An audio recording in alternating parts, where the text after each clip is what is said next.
मैं महामंडलेश्वर यमाई ममता नंदगिरी।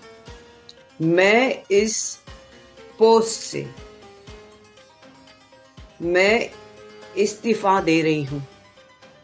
आज किन्नर अखाड़े या दोनों अखाड़ों में बीच में जो मुझे लेके महामंडलेश्वर की उपाधि घोषित करने के बीच में जो प्रॉब्लम्स हो रही है, मैं एक साध्वी थी 25 साल से और मैं साध्वी ही रहूंगी।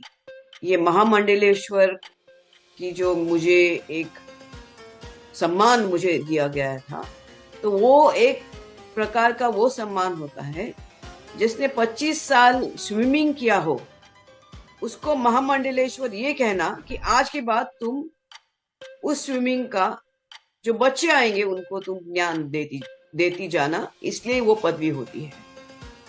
लेकिन ये कुछ लोगों के लिए आपत्तिजनक हो गया कि जिसने 25 साल तप किया, बॉलीवुड तो 25 साल मैंने छोड़ा, मैं अपने आप गायब रही, वरना मेकअप से बॉलीवुड से इतना दूर कौन रहता है।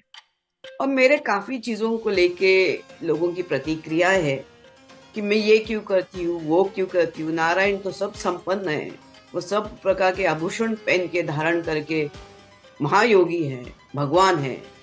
उस कोई देवी देवता आप देखोगे किसी प्रकार के श्रृंगार से कम नहीं, और मेरे सामने सब आए सब इसी श्रृंगार में आ गए थे।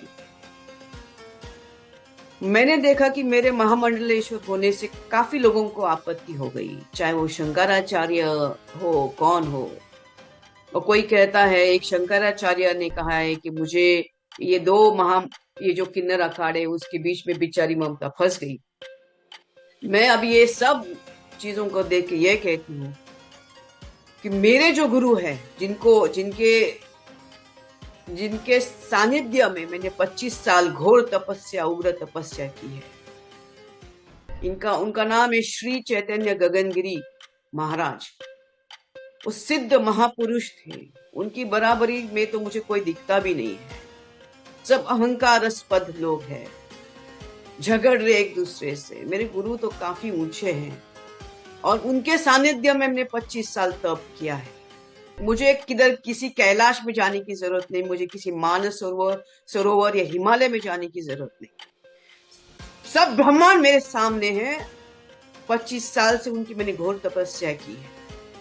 लेकिन आज मेरे महामंडलेश्वर होने से जिन जिन को आपत्ति हो गई है, जिसकी वजह से ये सब हिमांगी विमांगी है, मैं उनके बारे में कम बोलूं तो बेहतर रहेगा। इनको ब्रह्म विद्या, इनको किसी चीज से कोई लेना देना नहीं, उनको मालूम ही नहीं वो चीज क्या होती है। तो उनके बारे में अभी मैं कुछ बीच में बोलना नहीं चाहती। बस इतना कहना चाहती हूँ कि मुझे मेरे जो आचार्य, डॉक्टर आचार्य लक्ष्मी नारायण त्रिपाठी जी हैं, मैं उनका बहुत सम्मान करती हूँ। और जहां तक मेरे पैसे की लेन देन की बात है, जब मुझे 2 लाख मांगे गए थे, मेरे सामने 3-4 महामंडलेश्वर थे, मेरे सामने 3-4 जगत गुरु थे उसी रूम के अंदर, और मैंने कहा मेरे पास 2 लाख नहीं। तब जाके वहां पे जो बैठी हुई जय अंबागिरी महामंडलेश्वर है, उन्होंने उनके जेब से 2 लाख देके लक्ष्मी नारायण त्रिपाठी जी को दिया था। लेकिन इसके ऊपर है कि मैंने 4 करोड़ दिए, 3 करोड़ दिए, 2 करोड़। ज्ञान, ये पैसा कोई ज्ञान से नहीं होता है, ये घोर तपस्या और ध्यान से होता है। और मैं, जैसे मैंने कहा कि मैंने कुछ नहीं किया, ये सब वहां चंडी है जिसकी मैंने आराधना 25 साल से की है। और अभी वही शायद मुझे संकेत दे रही कि मुझे ये सब चीजों से बाहर निकलना चाहिए।